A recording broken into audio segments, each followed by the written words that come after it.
তিনি তার জাতির উদ্দেশ্যে একটা ভাষণ দিলেন যে তোমাদের এই অসারতা, তোমাদের এই অরাজকতা, তোমরা আল্লাহকে বাদ দিয়ে দেবদেবী পূজা করো ইত্যাদি বিষয় সেই যুগে যে কুসংস্কার জাতির মধ্যে ছিল সেগুলোর অসারতা প্রমাণ করে ইব্রাহিম আলাইহিস সালাম বক্তব্য পেশ করলেন। সবিশেষ তিনি বললেন আমি চললাম আমার রবের পানে, আমার প্রভুর পানে, অচিরেই তিনি আমাকে সঠিক রাস্তা দেখাবেন। ইব্রাহিম আলাইহিস সালাম তার জন্মস্থান ছিল আজকে বর্তমান ইরাক, ইরাকের বসরা নগরীর নিকটবর্তী অঞ্চলে গালাদীয় বংশে তিনি জন্মগ্রহণ করেছিলেন। সেই যুগে সেই বংশের শিল্প সভ্যতায় তারা অনেক ঊর্ধ্বে ছিল। সেই প্রাচীন সপ্তাশ্চর্যের মধ্যে একটি অন্যতম ছিল ইরাকের শূন্য উদ্যান। সেই শূন্য উদ্যান কেমন ছিল আল্লাহ ভালো জানেন, কিন্তু ঐতিহাসিকরা বলছে পৃথিবীর যে 7টা আশ্চর্য বিষয় ছিল তার মধ্যে অন্যতম। সেই অঞ্চলের মানুষ ছিলেন ইব্রাহিম আলাইহিস সালাম। সেই গালাদীয় বংশে তিনি দাওয়াত পেশ করলেন। সেখান থেকে তিনি হিজরত করে চলে গেলেন আজকের বর্তমান কেনান অর্থাৎ ফিলিস্তিন, যেটা আজকের বর্তমান আধুনিক শহর ফিলিস্তিন, তার পূর্ব নাম ছিল কেনান। এরপরে এখানে তিনি তার স্ত্রী এবং ভাতুষ্পুত্র লূতকে নিয়ে জীবনযাপন করতে লাগলেন এবং এই এলাকার মানুষকে দাওয়াত দিতে লাগলেন তাওহীদের দিকে, আল্লাহর একত্ববাদের দিকে। এরপরে ঘটনাক্রমে তিনি চলে গেলেন এখান থেকে আবার মিশরে হিজরত করলেন। উদ্দেশ্য ছিল কেনানে তৎকালীন সময়ে অভাব অনাটন, খাদ্য সংকট, বিভিন্ন সমস্যার কারণে তিনি চেয়েছিলেন যে মিশরে যে কিছু খাদ্য বা কিছু অর্থকড়ি বা জীবন ধারণের উপকরণ সংগ্রহ করার লক্ষ্যে স্ত্রী সারাকে নিয়ে যখন গেলেন, প্রতিমধ্যে ঘটনা আমাদের সবারই জানা, সারাকে সেই যুগের শাসকের দরবারে হাজির করা হলো। ইব্রাহিম আলাইহিস সালামকে জিজ্ঞাসা করা হয়েছিল প্রতিমধ্যে সেই ভাড়া তথা মিশরের শাসকের লোকজন যে এটাকে, তখন তিনি বলেছেন হাজির হোক, এটা আমার বোন। সারাকে বলেছিলেন এটা আমার বোন। সারা সালামকে ইব্রাহিম সালাম বলেছিলেন, সারা শোনো, এই পৃথিবীতে যদিও তুমি আমার সহোদর বোন নও, কিন্তু আমার দ্বীনের প্রতি তুমি ঈমান এনেছো, অর্থাৎ দ্বীনের দিক থেকে, ধর্মের দিকে আমি তোমার ধর্মীয় ভাই, তুমি আমার ধর্মীয় বোন। অতএব সারা সালামকে বললেন। সারাকে নিয়ে যাওয়া হলো সেই শাসকের হেরেমে, তার সেই মানে কি বলা যায় প্রাসাদে নিয়ে যাওয়ার পরে সারা সালামের দিকে যখন দোলন দৃষ্টি নিয়ে আগমন, তার আগে সারা সালাম অজু করে নিলেন। অজু করে নিয়ে সালাতে দাঁড়িয়ে গেলেন। সালাতে দাঁড়িয়ে আল্লাহ রাব্বুল আলামিনের কাছে প্রার্থনা করলেন, আল্লাহ ইন কুনতা তা'লামু আমানতু বিকাওলি রাসূলিকা, আল্লাহ তুমি জানো, যদি তুমি জেনে থাকো যে আমি সারা তোমার প্রতি এবং তোমার রাসূলের উপর আমি ঈমান এনেছি, ওয়া আহসানতু ফারজি, এবং আমার এই সতীত্বকে আমি হেফাজত করেছি, জাওজি কেবলমাত্র আমার স্বামী ব্যতীত, তাহলে লা তুসাল্লি আলাইয়াল কাফির, আল্লাহ তুমি আমার উপরে এই কাফেরকে বিযুক্ত করে দিও না, একে তুমি এর হাত থেকে তুমি আমাকে রক্ষা করো। সারা আলাইহিস সালামের দোয়া করা শেষ।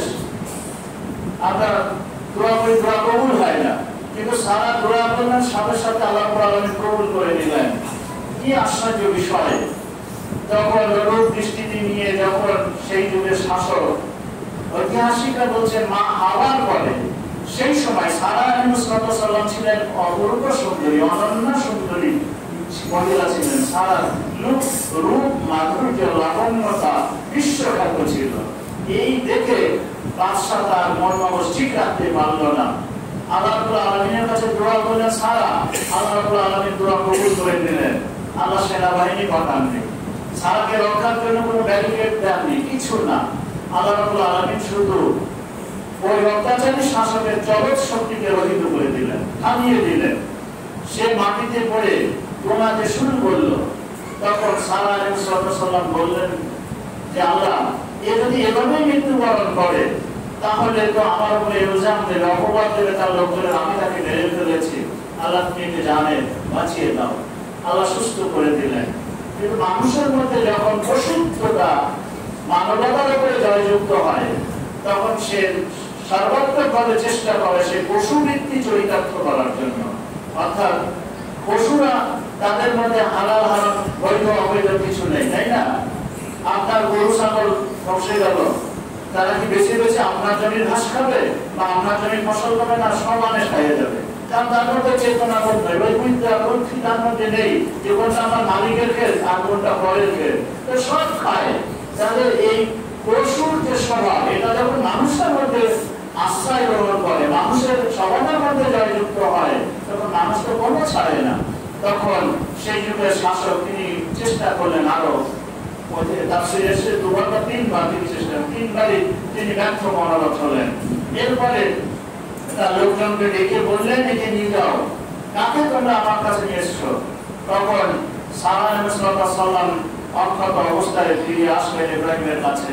এবারে শাসক ডেকে অনেক উপহার সামগ্রী উপঢৌকন আদি দিল, সাথে হাজেরা আলাইহিস সালামকে দিলেন সারার খেদমত করার জন্য।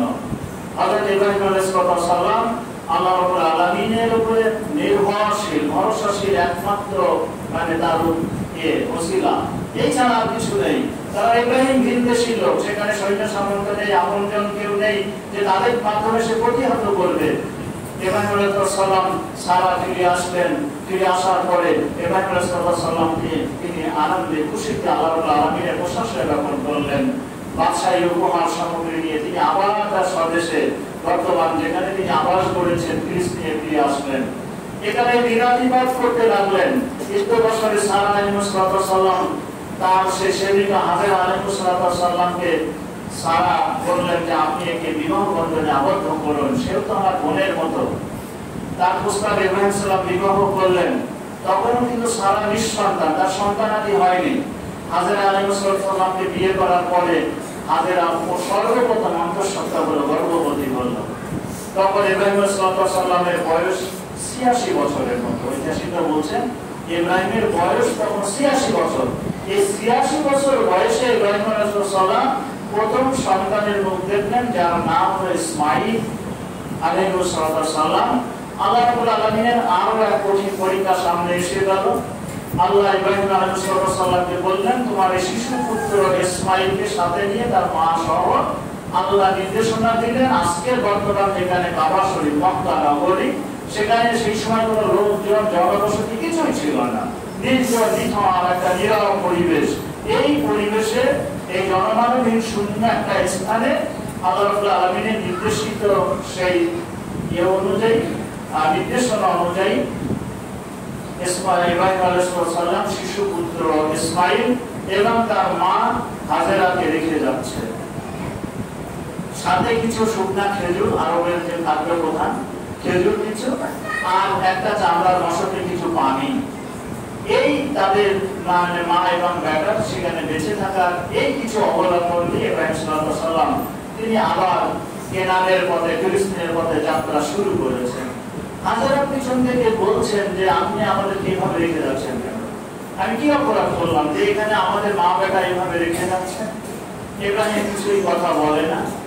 তখন যখন কিছুই বলে না, হাজেরা আলাইহিস সালাম বলছেন, আল্লাহ কি আপনাকে এরকম নির্দেশ দিয়েছেন? তা বলল যে হ্যাঁ, আল্লাহ রাব্বুল আলামিন এই নির্দেশ দিয়েছেন, ইঙ্গিত সূচক দিলেন। তখন হাজেরার মুখ থেকে বেরিয়ে গেল, ইসাল্লাহ ইউসাইয়ুমুল্লাহ, তাহলে আল্লাহ আমাদেরকে ধ্বংস করবে। কেমন বিশ্বাস দেখুন। মহিলা, আমরা পুরুষরে করতাম নির্জন এলাকা, সেখানে কোনো জনগণনা কিছু নেই। এরপরে ইব্রাহিম আলাইহিস সালাম রেখে যাচ্ছেন শিশু পুত্র এবং তার স্ত্রী হাজেরা আলাইহিস সালামকে। মহিলার ঈমান কত পাহাড় সম, চিন্তা করুন। অবিচল ঈমানের অধিকারী তিনি, যে আল্লাহ তাআলা আমাদেরকে ধ্বংস করবেন না। এক সময় খাদ্য ফুরিয়ে আসলো, পানিও নিঃশেষের পথে বা শেষ হয়ে গেছে। তখন মা যদি খাবার না পায়, মায়ের স্তনে দুধ আসবে কিভাবে? হাজেরা অস্থির হয়ে পড়ছে যে পানি ছাড়া তো বেঁচে থাকা মরুভূমিতে অসম্ভব, সম্ভব না। হাজেরা আলাইহিস সালাম অস্থির চিত্ত হয়ে গেলেন। এক তো নিজের প্রাণ, তারপরে দুগ্ধপোষ্য শিশু, দুইটা প্রাণ এভাবে মরুভূমির বুকে একেবারে নিস্তেজ হয়ে যাবে। হাজেরা বেচাইন হয়ে গেলেন।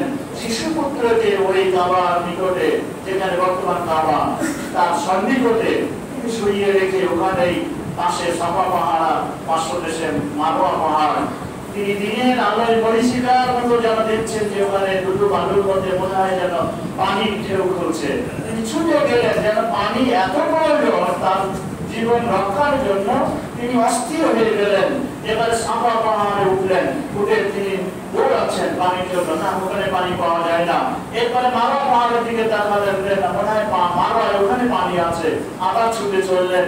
এভাবে তিনি একবার সাফা একবার মারোয়া, এবং যাওয়ার পথে এই দৌড়াদৌড়ির পথে তিনি তার সন্তানের দিকেও তাকাচ্ছেন যে সন্তান মাহফুজ আছে কিনা, সুরক্ষিত আছে কিনা, না হলে কোনো মরুভূমির কোনো হিংস্র প্রাণী তো উঠিয়ে নিয়ে যেতে পারে। সন্তানের দিকে দেখাচ্ছে, মা বারবার আর দৌড়াচ্ছে নিজের জীবন বিপন্ন করে, তার একটি উদ্দেশ্য যে পানি কোথায় পাওয়া যাবে। আল্লাহ রাব্বুল আলামিনের অপার মহিমা, তিনি এক সময় দেখলেন তার সন্তান যেখানে শোয়া ঠিক সেখানে কিছু পাখি রান্না করলাম, কিছু পাখি ওড়াউড়ি করছে। মরুভূমির লোক তারা জানে পাখি সেখানেই থাকে, আসা যাওয়া করে যেখানে পানির উৎস থাকে।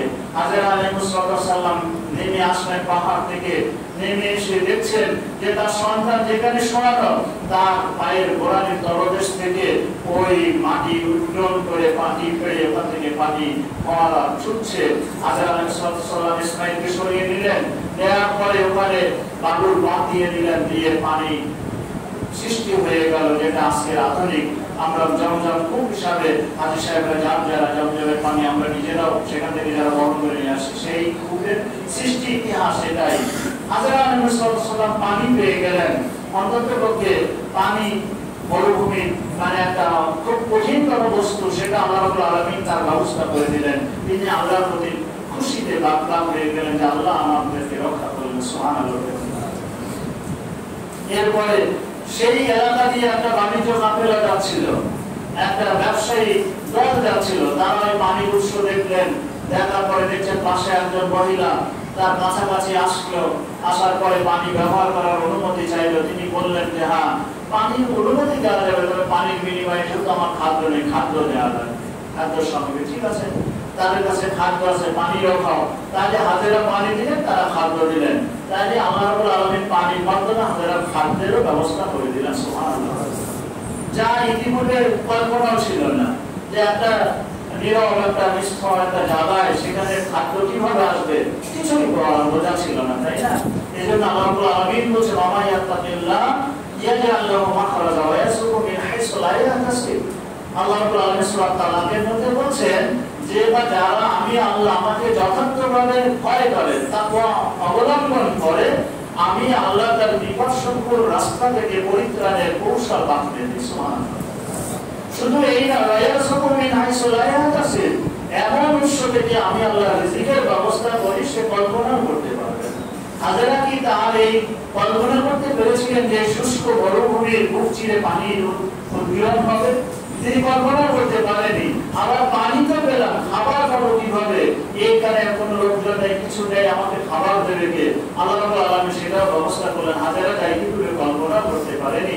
সম্মানিত উপস্থিতি, এটাই হলো আল্লাহর প্রতি ঈমানের দৃঢ়তার একটা প্রতিদান রাব্বুল আলামিনের পক্ষ থেকে। এরপরে হাজরা আলাইহিস সালাম থাকেন, মাঝে মাঝে ইব্রাহিম আসা যাওয়া করেন কেনান এবং এই মক্কার মধ্যে আসছেন।